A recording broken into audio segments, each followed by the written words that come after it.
Salam əziz izləyicilər. Hər vaxtınız xeyir. Görüş zamanı proqramında xoş gördük sizləri.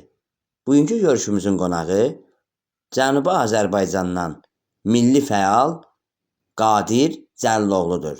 Salam Qadir bəy, hər vaxtınız xeyir. Selamlar Namik müəllim, hər vaxtınız xeyir olsun. Mən də əziz izləyicilər buradan salamlayıram. Ümidim var dünyanın hər yerindədirlər. Gözəl ləhzələr keçirirlər və ümidim var ki, sağ saat və salamatdırlar. Allah etsin. Biz də sizləri həqiqətən, sizlər bizim canımızsınız, ciyərimizsiniz. Bizim o tayda qalan canımızın bir parasısınız. Allah sizləri var etsin. İnşallah ki o tay bu tay birləşər, bir olarıq Allahın izni ilə, tezliklə. Ümid daha da artır bu zamanlarda. Əlbəttə ki.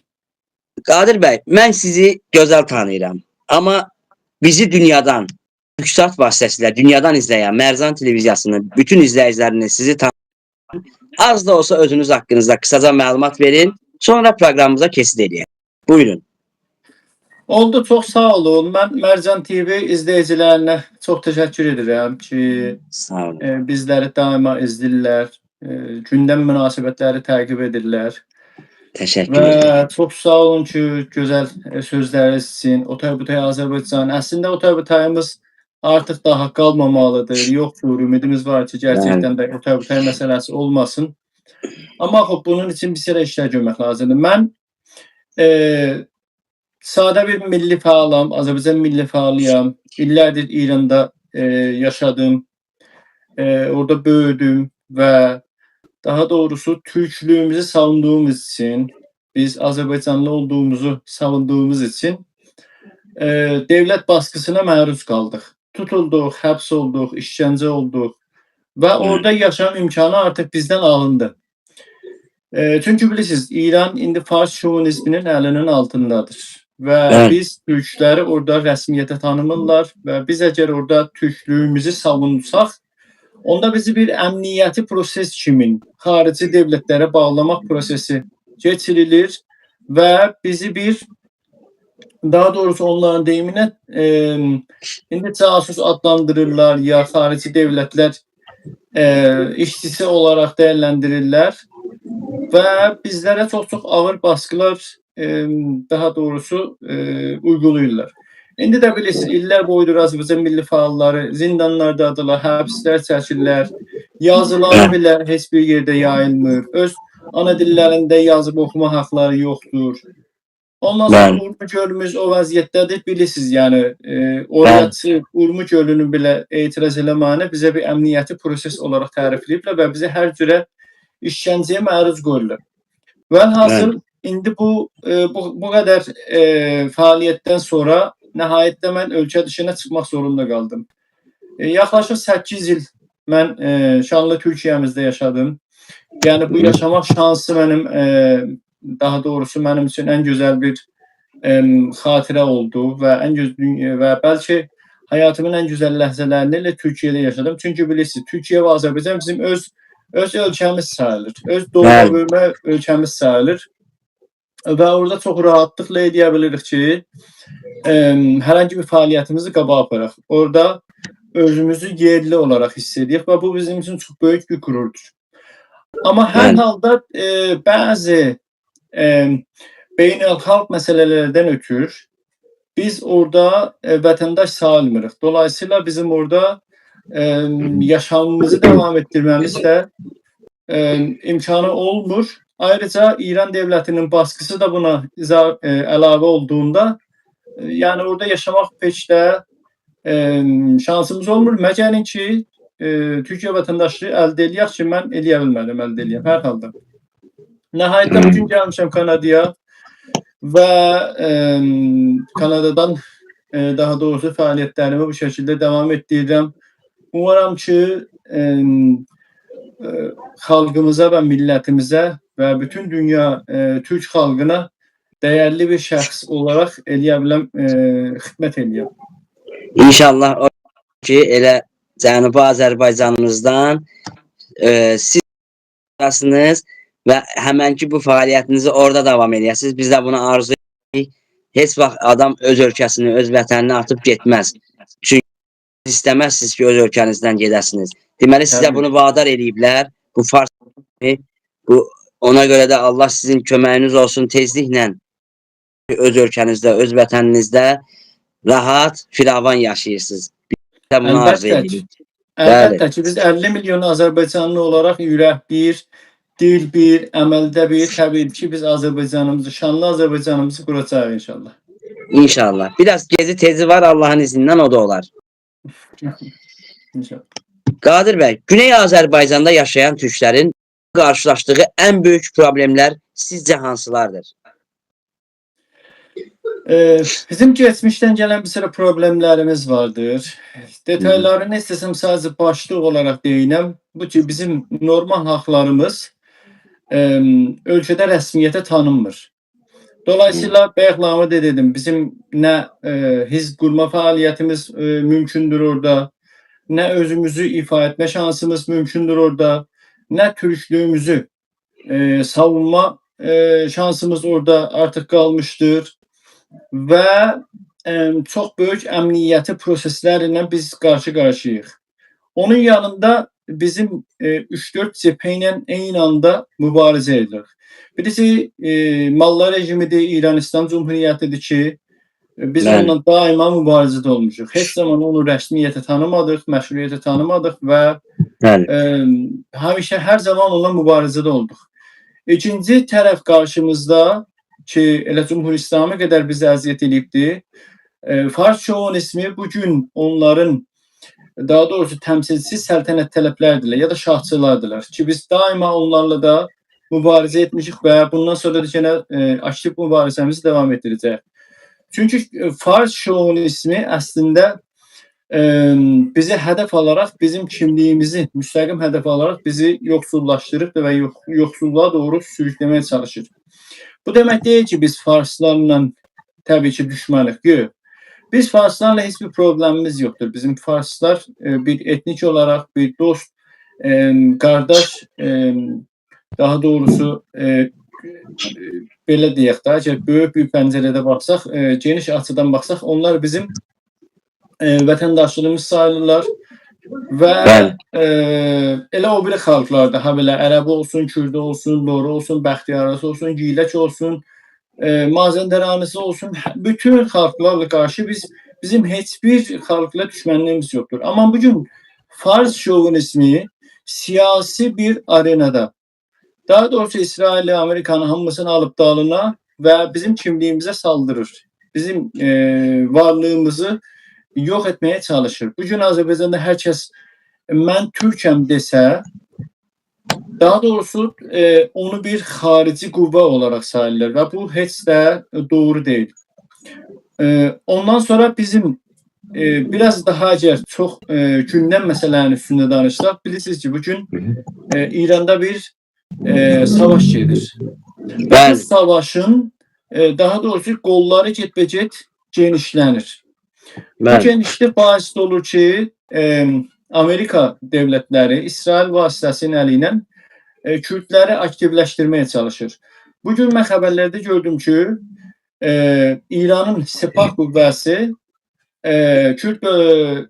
daha doğrusu İqlimi Kürdistan adında Ərəb tərəfində olan bölgəyə sınır bölümündə gəlib və savaş elanı veribdir. Yəni orada bütün hazırlıqlarını qoyub. Bu nə deməkdir? Bu o deməkdir ki, bu Kürt qrupları, daha doğrusu Kürt silahlı qrupları ki, bunların sabiqəsi təbii ki, terrorizmlə işbirliği etmək sabiqələri də var təbii ki. Bunlar bugün xarici qüvvələrlə əlbir edib və daha doğrusu İran devlətinə saldırmaq adı altında o bölgədən girmək istəyirlər. O bölgədən girdiklərində onların geçmiş fəaliyyətləri bunu göstərib ki, onların torpaq ərazi istəkləri də vardı. Yəni Azərbaycana girdiklərində onlar Böyük Kürdistan xəritəsi qurmaq üçün Azərbaycanı tamamilə əldə etmək istəyirlər. Bunu silah vasitəsilə eləyəcəklər. Və bu daha doğrusu bizə həm çox böyük bir təhlükə yaradacaqdır. Orada toplu soyqırım olma təhlükəsi vardır bizim xalqımız üçün. Ayrıca çox böyük başqa bir zərəri də ki var. O da əgər bizi tamamen elimine elə bilsələr, gəlib Türkiyə və Azərbaycanın sınırlarına dayanacaqlar. Və bu Azərbaycan və Türkiyəmiz üçün də böyük bir problem yaranır anlamına gəlir. Çünki silahlı qüvvətləri artıq onların sınırlarına dayanıb və oradan hər hangi bir rahat sızma hərəkətlərində və ya rahatsız etmə və ya narahat etmə hərəkətlərində buluna biləcəklər. Başqa bir məsələ ki istəyirəm ona burada işarə edeyim. Sadəcə başlıq olaraq bunlar deyəm. Təbii ki, bunların çox-çox detaylarına da girmək olar. Bizim Azərbaycan xalqının yəni 45 ildən ötə yəni köməksiz qalıblar. Çox-çox rahat danışım. Köməksiz qalıblar. Kimsə yardım etmədi bizə. Dolayısıyla bizim partiyalarımız, dolayısıyla bizim milli fəallarımız tamamen yalnız başlarına hərəkət etdilər. Tamamen köməksiz qaldılar meydanda və istənilən o ictimai və sosioloji hərəkəti xalqın içində istədiyimiz miqdar qədər yarada bilmədilər. Doğru, bugün bizim Cənubi Azərbaycanda, yəni Güney Azərbaycanda Azərbaycan Milli Hərəkəti ən ön səfdə gedir. Amma bunu sadəcə bizim təşkilatlarımızın və bireysel fəallarımızın, daha doğrusu fədakarlıqların üzərinə borçluyuq. Hər hangi buracan bir yardım almadıq. Amma bundan sonra bəlkə məsələ gəlib bu qədər həssas bir yerə yetişibdi. Artıq bizim biraz daha çox bu stratejik və taktik və imkan, daha doğrusu geniş imkanlara sahib olma məsələmiz biraz əsaslı şərtlərə dayanır. Çünki əgər bundan sonra bizlər eləyə bilməsək, xalqın içində Azərbaycan Milli Hərəkətinin idealların yerində, bundan sonra gəlib təbii ki, Fars şovinizmi yenə də başqa güclü medialarla bilirsiniz ki, çox yardımlar alırlar və çox böyük bir bütçələrindən çox böyük yayınlar edirlər bugün İranın içinə. Onlar gəlib yenə də bizim xalqımızı daha doğrusu silah gücü ilə ələ keçirəcəklər və yenə də bizim üçün daha doğrusu bu vəziyyət davam edəcək və bu bizim üçün ən böyük xətərdir. Dolayısıyla mən necə istəsəm çox qısa bir özətləyəm. Bizim xətərlər daimən hər zaman başımız üstündə olubdur. Öz gücümüzlə bunlarla savaşmışıq. Amma bundan sonra bizim gerçekten Azərbaycan devlətinə və Türkiyə devlətinə və Azərbaycan 50 milyon xalqın daha doğrusu kökünə dayanaraq biz bu xalqımızdan yardım istəyirik.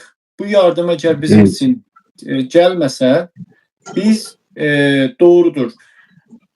Belki yeteri kadar bilgimiz var, yeteri kadar insani gücümüz var. Ama eğer bir sıra medyatif olarak ve bir sıra bilirsiniz yani stratejik olarak yardımlar almasak yine de bizim halkımız orada əzilecektir. Ve bu əzilmək bizi yok etmeye doğru aparacaktır. İnşallah olmaz Allah'ın izniyle. İzniyle dediğimizde olar Allah'ın izniyle. Dəstək də olar. Qadir bəy, İranda yaşayan Azərbaycan türklərinin dil və mədəniyyət hüquqları ilə bağlı vəziyyəti necə qiymətləndirirsiniz? Dil və mədəniyyət hüququ bizdə Güney Azərbaycan xalqı nəzdində şah dönəmindən bəri yasaq olmuşdur. Yəni bizim kitablarımız yandırıldıktan sonra bilirsiniz ki, Seyid Cəfər Pişəvəri 1324'də bir özəl bölgə olaraq xudmuxtarlıq elan elədi. Çox yaxşı bizim dilimizi və mədəniyyətimizi bir ilin içində daha doğrusu çox yaxşı səviyyələri yetirdi. Bizim hətta öz dilimizdə eğitim alma haqqımız belə vardı. Qadınlarımızın məclisdə iştirak etmə, seçmə, seçilmə haqqları var idi. Xalqımızın bağımsız ordu imkanı var idi və daha doğrusu ölkə öz idarə gücü var idi və eləyə bilirdi ki, öz zənginliklərin, öz yeraltı və yerüstü zənginliklərin öz xalqının uğrunda xərcləmə şansı var idi. Amma ondan sonra haman Rıza xan və ya Pəhləvinin ordusu bizə baskı qurdu və bizim təxmini 25.000 igid və gənclərimizi soyqırıma məruz qoydu. Çoxu qaçqın düşdü, çoxu təəssüflə toplu məzarlarda dəfn edildilər, çoxları asıldı xiyabanlarda və bu vəsilə ilə bizim mədəniyyətimiz və dilimiz tamamilə yasaqlandı. Bu rəsmi qəzetədə elan edildi. Bizim kitablarımız bizə yedirildi və bu şərait tamamilə bir əmniyyəti vəziyyəti çevrildi 100 ildən bəri. Sonrası, daha doğrusu Azərbaycan Milli Hərəkatının çabalarının sayəsində biraz da olsun biz bu məsələni İran-İslam Cümhuriyyəti dönəmində yumuşatmağa başardıq. Bizlər İlyabılda artıq kitablarımızı yazaq, artıq kitablarımızı öz dilimizdə yayınlayaq və öz xalqımızın içində ən azından bu türk olma məsələmizi yerinə oturtduraq. Yəni bugün biz Güney Azərbaycanda gedib hər kəsdən soruşsaz, artıq öz kimliyini türk olaraq tərif edir və bu çox böyük bir başarıdır Güney Azərbaycan xalqına və Azərbaycan Milli Hərəkatı üçün. Amma status olaraq xeyr, biz hələ bir türk hesablanmırıq İranda. Status olaraq bizim Azərbaycanlı kimliyimiz hələ rəsmiyyətə tanınmır. Sadəcə bölgesel olaraq bəzi ustanların adları Azərbaycan olaraq tanımlanır ki, bu keçmişdən gələn bir şeydir və bunun qarşısını ala bilmirlər. Amma bizim daha doğrusu əgər İran çərçivəsində biz bu məsələləri, bu perspektivi ələ alacaqsaq, bizim partiyamız olması lazımdır. Partiyalarımız siyasi fəaliyyət etmək haqları lazımdır. Bizim öz ana dilimizdə eğitim alma haqqına sahib olmamız lazımdır və biz öz kültürümüzü və mədəniyyətimizi rəsmi bir şəkildə, yəni devlət tərəfindən təzmin edilmiş bir şəkildə devam etdirmə imkanlarına sahib olmamız əsas şərtlərdəndir. Bu şəraitdə biz eləyə bildik ki, öz kimliyimizi qoruyaq, varlığımızı qoruyaq. Bu çox normal bir şəraitdir, əlbəttə, çox üstündə bir şey deyil. Yəni siz bütün dünyanın ölkələrində görürsünüz ki, yerli xalq və onun kültürü və mədəniyyəti bir ölkənin zənginliyi hesablanır və onların ayaqüstə qalması üçün çox da büdcələr ayrılır. Güney Azərbaycan məsələsi beynəlxalq aləmdə yetərincə tanınırmı? Məncə tanınmır. Əlbəttə bunu beləsi tanımlayaq da. Hər xalq dünyada öz statusun özü təyin edər. Yəni özü durar, mübarizə elər və statusunu təyin edər. Statusun istədiyi qədər təqdim edər. Beynəlxalq doğrudur. Beynəlxalq arenalarda təsbit edər. Bizim xalqımız eləyə bilib deyəsən özünü daha doğrusu bir böyük qüvvə olaraq İranda tanıtdırsın və beynəlxalq arenada da bu şəraitdə görsənir. Yəni İranda yaşayan türklər eləyə biliblər özlərini bu ünvanı bir dənə dəngə və daha doğrusu dəngələri çevirə bilən bir aktör olaraq özlərini tanıtdırsınlar. Bunun da səbəbi elə Azərbaycan milli fəallarıdır ki, içəridə mübarizə eləyiblər, eşiyə çıxıblar. Təbii ki, içəridə mübarizə elədikdən sonra eşiyə çıxma prosesində bu məsələni beynəlxalq camiələrdə yayınlayıblar. Yəni bu məsələni ələ alıblar və bunun üzərində danışıblar. Nələr səbəb oldu ki, biz İrandan çıxma məcburiyyətində qalaq? Bunu hüquqi bir şəkildə tanıtdırıblar. Dünya mədəniyyətinə bunu bu şəkildə sunublar. Bizim bugün BMT-də təmsilcimiz vardır. Bu təmsilci Azərbaycan Milli Hərəkatının fəallarıdırlar ki, hüquqi olaraq orada eləyə bilirlər ki, bizim haqlarımızı müdafiə eləsinlər. Bu məsələlərin üstündə elmi çərçivələrdə iştirak etsinlər. Bu bizim için çox böyük başarıdır. Amma Hı. bu ki biz istədiyimiz, daha doğrusu o, səviyyəyə yetişmişik, yox. Bu biraz daha artıq fəaliyyət istəyir. Yəni bunu çox güclü bir media olması lazımdır ki, burada gəlib sizin siyasi fəallarınız, sizin əndişməndləriniz, sizin fikir adamlarınız gəlib orada otursunlar məsələləri mübahisə eləsinlər, xalqla dialoqa keçsinlər. Xalq otursun, bu etkileşimin içine geçsin və bu media məsələsi bugün bilirsiniz ki, artıq bir silahlı qüvvələr qədər önəm daşıyır. Necə ki, Bəli. silahlı qüvvələr içəridə xalqı əmniyyətin təyin edir, eşikdə və dünya arenada bu medialar bugün dünyanın səsidir. İnsanlar edə Bəli. bilirlər onlayn vasitəsilə dünyanın hər tərəfindən daha doğrusu öz səslərini canlandırsınlar və bu çox böyük imkandır. Mən fikir edirəm ki, biz bu ərsədə eləyə bilməmişik olduğu qədər qabağa gedək. Yoxsa bizim dediyim kimi çox savadlı siyasi qüvvələrimiz vardır.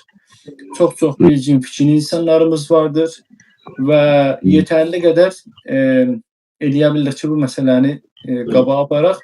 Sadəcə biraz daha doğrusu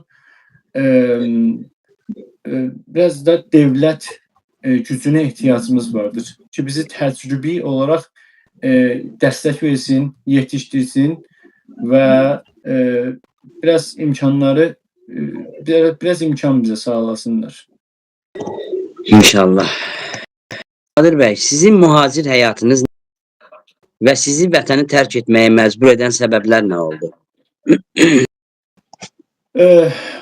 Danışdığımız kimi mən daha doğrusu elə eğitimimi qutaran dönemdə, yəni üniversitede yaşadığım, üniversitede eğitim aldığım dönemdə daha doğrusu özümüzün milli kimliyimizə maraq sardım. Bu da bizim milli rəqs məsələmizdən başladı. O zamanlar bizim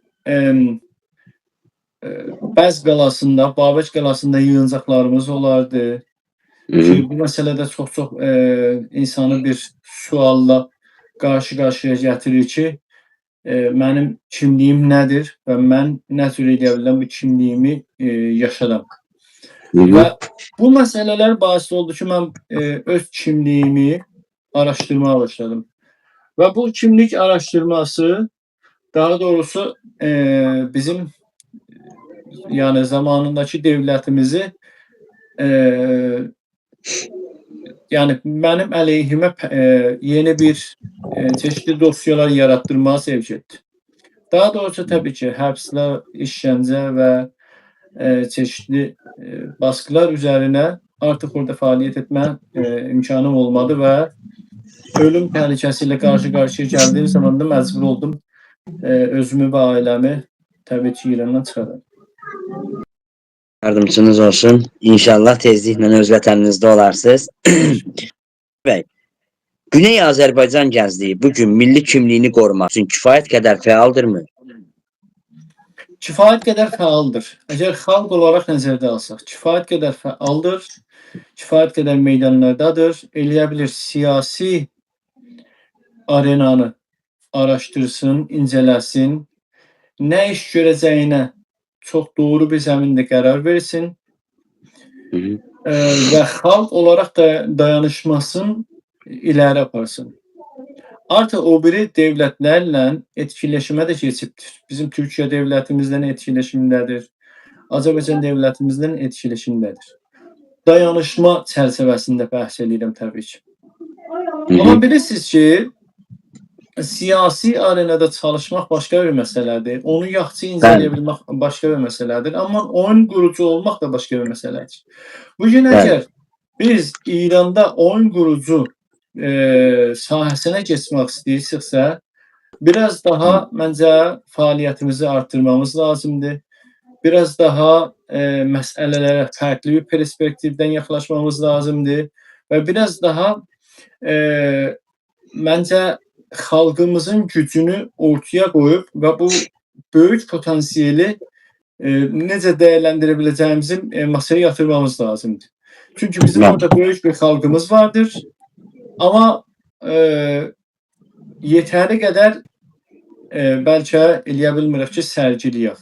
Yetəri qədər birləşmə söz konusu bəlkə olmaya bilər. Yetəri qədər eyni vahid fikrin üzərində hərəkət etmə bəlkə olmaya bilər. Amma bunun üzərində biraz daha çox məncə hərəkət etmemiz lazımdır. Bəli. Bəs elə onu da deyim. Cənubi Azərbaycan, Şimali Azərbaycan məsələsi. Bəli, Kuzey Azərbaycanla, yəni Azərbaycanla Güney Azərbaycan, Cənubi Azərbaycan arasında əlaqələrin daha da güclü üçün nələr edilməlidir? Bizim Azərbaycan Respublikası bilirsiniz, o zamandan ki öz istiqlalına nailiyyət gətirildi. Bu yolda bəzi təcrübələr qazandı. Rus Sovyetindən ayrıldığı zaman çoxlu əziyyətlərə məruz qaldı. Ondan sonrası təbii ki bilirsiniz ki Ermənistanla olan münaqişələr, Qarabağın işğal edilməsi və o prosesdə bizim orada təəssüflə çox ağır itkilər verməmiz və soyqırıma bizim soydaşlarımızın məruz qalması çox üzücü bir hal olsa da böyük bir təcrübə qazandırdı bizim Azərbaycan dövlətçiliyimizə. Ayrıca bu məsələni hüquqi olaraq da beynəlxalq məhkəmələrdə sürdürdülər. Bunlar çox böyük, zəngin bir təcrübə qazandırdı bizim daha doğrusu dövlətçiliyimizə. Mən arzu edirəm ki, biz bu imkanımız olsun ki, bu təcrübələri paylaşaq bir-birimizlə. Çünki bunlar istər-istəməz ilərdə bizim də dərdimizə dəyəcəkdir.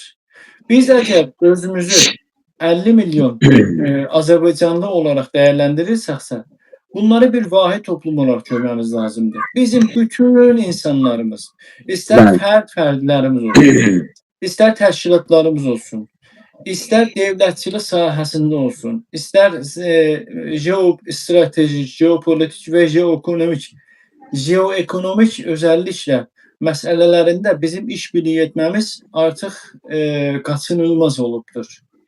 Və biz bu məsələni bu şəkildə qorxmadan qabağa aparmalıyıq. Çünki İran dövləti artıq qalmayacaq da. Gördüyünüz kimi son xəbərlərdə də dedilər ki, ərəb dövlətləri və belə Amerikaya tapşırıq göndərib ki, artıq bu dövlət ayaqda qalmasın. Bunu yıxmaq zorundasınız. Hər nə cür olur olsun. Deməli, orada bir artıq dövlət əlkanı ayaq üstə qalmayacaqdır. Devlet erkanı ayakta kalmadığında bizim bu 50 milyon Azerbaycanlımız ki bunun en azından 35 milyon 40 milyonu bu tayda İran tarafında yaşayır ve bunların taleyi necə olacaktır? Bunu bizim oturup bir toplu başlı değerlendirmemiz lazımdır. Hatta biz əgər İran içinde yaşamaya məcbur qalsaq yenə də belə en azından bizim orada xud muxtariyyətimiz olması lazımdır və bunu devlet erkanının vasitəsilə yetərli incelənməsi lazımdır. Çünki gələcək bizim qərarlarımızı gözləmir. Gələcək daim öz işindədir. Amma bizim orada necə yer almamız daha doğrusu söz konusudur. Və biz əgər orada istəyirik ki, Azərbaycanlıların gələcəyin, taleyin orada daha doğrusu təmin edə bilər. Bizim bu ərsədə etkili rolumuz olması lazımdır. Etkili fəaliyyət etməmiz lazımdır. Bizim burada sübut üzərinə gəlib bir sıra daha doğrusu necə deyim, toplumu birləşdirmə fəaliyyəti yürütməmiz lazımdır. Ki bunların hamısı bizim Azərbaycan dövləti ilə güclü bir şəkildə əlaqələrimizə bağlıdır. Mən ümid edirəm ki, Azərbaycan dövləti bizim Azərbaycan milli fəallarımızın üzərində yetərli qədər araşdırması vardır və yetərli qədər istəyir onlarla əlaqəyə keçək. Qadir bəy, dünyada davam edən müharibələr, xüsusilə Rusiya-Ukrayna müharibəsi siyasi vəziyyətə necə təsir edir? Siz bunu necə qiymətləndirirsiniz? Hər bir savaş mənim açımdan orada bir dəngələri dəyişdirmək üzərinə qurulur. Hər bir savaş bölgədə bizim daha doğrusu istəmədiyimiz bir yönə gedir. Yəni bölgədə vəziyyətin sübut olması bizə daha çox lazımdır. Oradakı istər Rusiya və Ukrayna savaşı olsun, istər İran və Amerika arasında olan savaş olsun, geçmişdə də bilirsiniz, Suriye savaşı olsun, Afganistan savaşı olsun, Irak savaşı olsun. Bunlar bölgəyə istənməyən bir savaşlardır. Rahatsız edici bir durumlar yaradıblar. Bəli. Bizi ekonomik olaraq gücləndirirlər. Mən ümid edirəm ki, bilirsiniz, yəni atılan bir sıra füzələr var idi. Daha doğrusu İrandan Türkiyə və Azərbaycana. Bəli. Siz bilirsiniz ki, Rusiya ilə Ukrayna savaşında da beləncə işlərdən azı olmadı. Yəni hətta belə deyim, qurulan mayınlar, su üstündə qurulan mayınlar İstanbulun belə boğazına qədər gəlib yetişmişdi. Bu istənməyən hallar vəziyyəti səbatsızlaşdırır. Biz bu səbatsız vəziyyəti istəmirik. Biz bu səbatsız vəziyyətin tərəfdarı deyilik. Çünki istər-istəməz bizim orada insanlarımız zərər görəcəklər. Bizim iqtisadiyyatımız zərər görəcəkdir. Və bu iqtisadiyyat bizim elə həm varlığımızı xətər altına aparır, həm bir dövlət olaraq bu daha doğrusu bizə istənməyən bir vəziyyət yaradır. Və özəlliklə xalqımızın üzərində aşırı bir stres də yaradır ki, bu stres bizim xalqımıza heç də yaxşı gəlmir daha doğrusu. Bəli, doğru. Nadir bəy, Orta Şərqdə artan gərginliklər və ehtimalları İran və Güney Azərbaycanda yaşayan türklərin gələcəyini edə bilər. İran və Şərqdə. Daha doğrusu bizim Güney Azərbaycan xalqımız geçmişə nəzərən indi çox daha yaxşı bir oyanış prosesi geçirir. Bu oyanış prosesi amma biraz daha güclənməlidir. Orta Şərqdə savaşlar bilirsiniz ki, daha doğrusu bizim xalqımızın təsvip etmədiyi bir vəziyyətdir. Amma bu beləsi deyim, əgər bizim xalqımız öz qüvvəsi ilə istəyirdi ki, öz müqəddəratını ələ alsın, bunda heç bir şək və şübhə yox idi. Amma təəssüflə bu savaşlar bizə dışarıdan empoze edilir. Və bu empoze edilən savaşlar, yəni biz bir savaş məcburiyyətində, yəni biz bu durumla istəməyən qarşı-qarşıya gəlmişik. Amma bunun da arasında başqa bir məsələ də var. Yəni İran devlətini daha doğrusu tamamen götürüb, onun yerinə elə ona bənzər bir hökumət gətirmək istədilər başda. İndi də bəlkə siyasətləri yenə o yöndədir, amma hələ indiyəcən başara bilməyiblər. Yəni indi istəyirlər, yəni daha doğrusu molla rejimini götürsünlər, onun yerinə geçmiş şahın oğlu ki var idi, onu gətirsinlər, qoysunlar və eyni vəziyyətdə devam etsin. Bu nə deməkdir? Bu deməkdir ki, bizim Azərbaycan xalqımız böyük bir təhlükə yaşayır. Elə həm kimliyinin üzərinə, həm də milli fəalların böyük ölçüdə soyqırıma tabe tutacaqlar. Yəni bu şahın geçmiş şahın oğlu Azərbaycan milli fəallarına qarşı aşırı bir dərəcədə nifrəti vardır. Onları ayrılıqçı bilir, onları daha doğrusu özünə böyük bir düşmən bilir və onları aradan aparmaq üçün hər gün yeminlər edir. Mən sizə belə deyim, hətta belə burada Kanadada, mənim yaşadığım bölgədə, Vancouver'da Ayın Məsudi adında bir Fars onlardan gedib şikayət eləmişdi. Sadəcə onu gedib, yəni Rıza Pəhləvidən gedib şikayət etmək üzərinə sadəcə gedib devlet, yəni burası azad bir devlətdir. Sadəcə o şikayətin üzərinə belə adamı burada, Mişin cəngəllərində burada adamı öldürdülər. Yəni bu qədər bunlar xətərnak bir daha doğrusu qrupdular. Ki burada təəssüflər olsun polis Məsud Məsudinin yəni qalıntılarına məsələn rastladı və iki nəfər ki səltənət tələblərin daha doğrusu firqəsinə bağlı idi. Onlara da tutukladı. Eyni bu cinayətin bənzəri Almaniyada yaşandı və bu get-be-get çoxalacaqdır.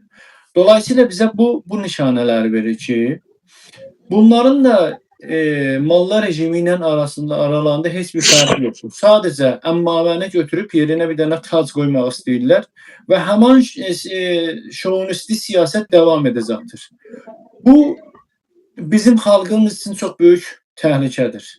Bu bizim xalqımızı daha da burayacan əldə etmiş imkanları da tamamen əlindən alıb və onu daha da dərinliklərə doğru sürükləməsinə səbəb olacaqdır. Artı bu bizim Türkiyə dövlətinə də yaxşı deyil, Azərbaycan dövlətinə də yaxşı deyil. Orada istənməyən bir qüvvə ilə qarşı-qarşıya təəssüf olacaqsınız. Yəni bu qaçınılmaz bir xətərdir. Yəni bu təhlükə sanlarını məncə çalması lazımdır. Bundan sonra İranda lap belə ən yaxşı senaryoda İranda bir türk hökuməti işin üstünə gəlməlidir. Əksi təqdirdə bu bizim üçün və bizim dövlətçiliyimiz üçün heç də yaxşı olmayacaq. Qadir bəy, bir şey deyim. Mən öz payıma deyirəm bunu. O zaman Pezeşkiyan həqiqətən biz daha çox sevindik ki, o özünü Azərbaycanlı deyir, o deyir. Amma son vaxtlarda bunu görə bilmirik. Bizdən sonra yəni Azərbaycanlara dəstək o qədər də yoxdur. Yəni başa düşürük, dövləti mollalar idarə eləyir. Bu kukla olsa da belə, yəni kukla dedikdə yəni idarə olunsa da belə, bir insanın içində bir türk qanı varsa, bir insanın canında yük varsa, bu mərdlik varsa, o nə yolu ilə olsa da çıxartmalı. Öncə seçilməmişdən qabaq, yadınızdadsa çıxdı səhnəyə, onlara öz fikrini bildirdi, tənqid bildirdi. Amma bu seçildikdən sonra çox da fərq etmədi. Biz bunu bilmək istəyərik. Yəni biz başqa şey fikirləşirdik, amma o şey olmadı. Bəlkə bunun dəstəyi yoxdurmu? Bəlkə siz dediyiniz kimi Amerika dövlətlər buna dəstək versə, elə bunun özü qalaraq, şah olaraq, yəni bütün Azərbaycanlıları yığıb, yenə də İranla həmənki o yaşlıq kimi yaşamaq fikrini istəyir. Bəlkə Amerikada bunu istəyir. Siz necə fikirləşirsiniz? Pezeşkiyan dönəmi bir statusuydu. Pezeşkiyanın çıxması bizim üçün bir başarı idi. Nəinki biz İran dövlətini və ya Molla rejimini gəlib dəstəkləmə amacı ilə gəlib Pezeşkiyanı şeylədik. Yəni Pezeşkiyanın çıxmasını sevindik. Yox. Bir dənə daha doğrusu orada bir amar var idi da, bir dənə oylama var idi ki, göstərdi ki, ən çox Azərbaycanlılar Pezeşkiyana oy veriblər. Bu oy vermə əslində İran dövlətini təyid etmə anlamı daşımırdı. Bu oy vermə əslində bunu deyirdi ki, bizim kimliyimiz İranda təsbit olmuş bir kimlikdir. Biz əgər istəsək, eləyə bilirik, oyların nəticəsini dəyişdirək. Hə, bundan İran İslam dövləti faydalandı, əlbəttə ki, faydalandı. Bu oylamasını, özünü daha çox məşruiyyətə göstərməyə çalışdı, əlbəttə ki, bu oldu. Amma bu bizim üçün də bir məsələ idi. Biz öz içimizdə eləyə bildik ki, bir türk rəis cümhuru vaxtında öz iradəmiz ilə gətirək İranda iş üstünə. Bu, beynəlxalq arenada bir toplumun çoxalma, nə qədər, daha doğrusu sayısı, nə qədər cəmiyyəti olduğunun bir isbatıdır. Yəni, siz eləyə bilirsiniz ki, öz rəis cümhurunuzu, öz prezidentinizi ki, sizin əlinizlə seçib gətirəsiniz, qoyasınız, məsələn, İranın ən ali mərtəbələrindən birində. Bu bizim statümüz önemliydi. Ama təbiidir ki, biz elə o zaman da bilirdik. Pezeşkiyan bir iş görə bilməyəcək. Xeyr, bir iş görə bilməyəcək. Çünki o təyin edici qüvvə dəyərdi. Xamenei vardı, Sipah var idi. Xameneinin beyti rəhbərisi var idi. Və o da oraya getdikdən sonra məcburdur İran hökumətinin mənfəətlərinin dalısından getsin. Azərbaycanlıların və ya türklərin mənfəətlərinin dalısından getməsini kimsə ondan gözləmirdi. Yəni orası bir türk dövləti deyil ki, gəlsin məsələn desin mən türklərin burada mənfəətlərini axtardım. Bu məsələ özür deyil. Amma bu məsələ bizim üçün yetərlidirmi? Yox, yetərli deyil. Pezeşkiyan bir mətrəh bir qüvvə olaraq indi hal-hazırda orada var mı? Var. Amma Pezeşkiyanın da bir sıra işlər görməsi lazımdır. Biz türklər və biz Azərbaycanlılara qarşı. Bizim əslində kim başkanımız olsun veya kim başta olsun mesela problemimiz yoktur. Türk olsun, Fars olsun da məsələmiz yoktur. Yeter ki orada o insan hakları açısından demokratik çerçeveden bizim haklarımızın rəsmiyyəti tanısın və bizlər eləyə bilək normal bir yaşamımızı devam edək. Hem ekonomik olarak, hem kültürel olarak, hem daha doğrusu sosyoloji olarak biz eləyə bilək normal bir hayatımızı sürdürək. Hə, bu insan Türk olsa bizim için daha yaxşı. Niye? Çünkü bu bir dənə təcrübədir. Türklər eləyə bilirlər demokrasini, Türklər eləyə bilirlər azadlığı, bərabərliyi ölkədə yerişsinlər. Bu geçmiş təcrübələrdən dayanır. Və ayrıca Farslar bu işi görə bilmirlər. Farslar işə gəldikdən sonra gəlib öz dillərini başda oturtdular, o biri dilləri yasakladılar, insanların azadlıqlarını əlindən aldılar, insanları soyqırıma məruz qoydular. Hətta Rıza Xan dönemində belki siz daha yaxşı bilirsiniz. Azərbaycanda çoxlu insanlar öldürüldü. O zaman Kürtlərdən çoxlu insanlar öldürüldü. Ərəblərdən çoxlu insanlar öldürüldü. O zaman yani bütün etniklərə qarşı çox ağır bir saldırılar oldu. Bu nə deməkdir? Bu deməkdir ki, Farslar bu dövlətçilik işini becərə bilmirlər. Ədalətli yanaşma işini becərə bilmirlər. Amma bunu biz Türklərdə tam tərsine görürük. Niyə? Çünki Qacar döneminə və ondan öncəsinə siz baxın. Bu məsələ, yəni bizim əslən etnik kimliyi məsələsi problemi adında bir şeyimiz yox idi. Geçmiş dönemdə. İndi Azərbaycana baxın, Türkiyəyə baxın. Genel olarak Türk dünyasına bakın. Bizim beləncə bir məsələlərimiz, beləncə bir problemlərimiz yoxdur. Hər kəs öz etnikində, öz kimliyində, öz haqqında, öz azadlığında, öz ədalətində, öz bərabərliyində yaşayır.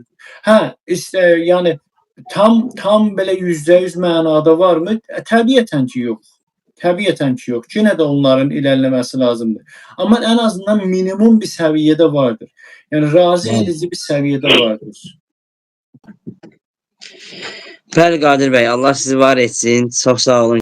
Zamanınızı ayırdınız, vaxtınızı ayırdınız, proqramımıza qatıldınız. Son olarak dünyadan izləyən bütün Türk dünyasına son sözünüzü də söyləyin.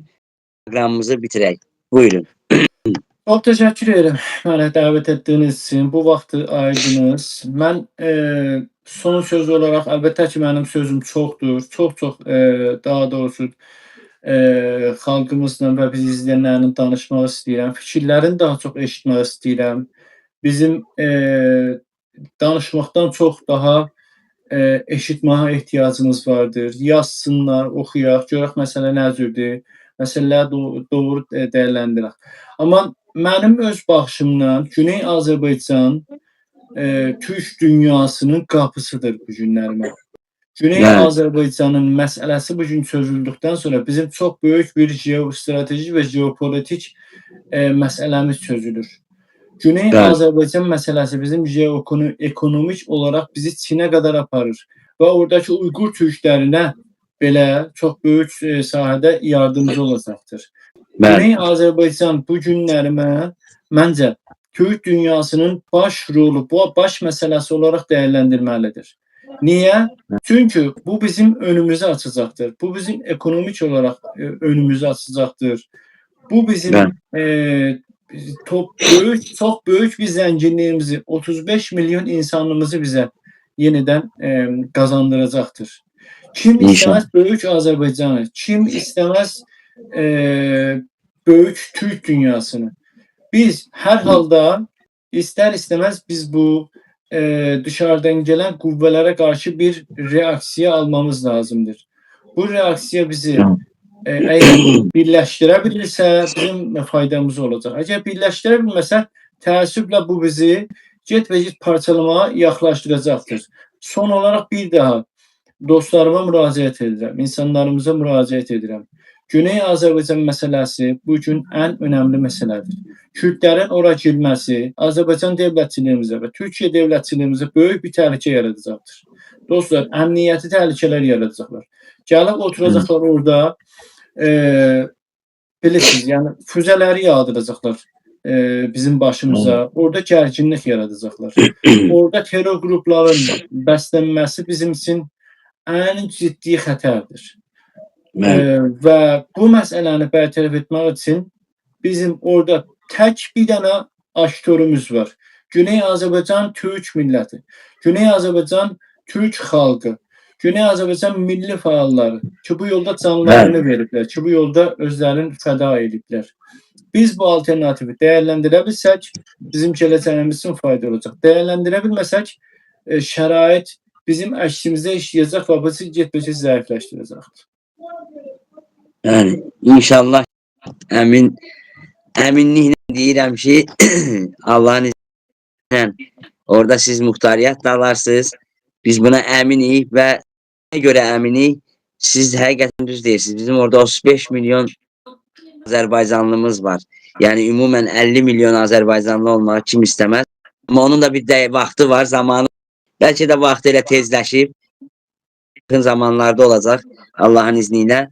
Yenə də Allah bilər, yenə də bu siyasətlə məşğul olan baş insanlar bilər və əminəm ki, tezliklə də sizin dediyiniz kimi bu dəyərləndirilər və tezliklə də bu qardaşlıq, bu birlik, o yol açılar Allahın izniyle və görərik ki, o Xudafərin körpüsündən artıq orada o sərhəd yox, artıq birləşib ora. İnşallah. Vaxtınızı, zamanınızı ayırdınız.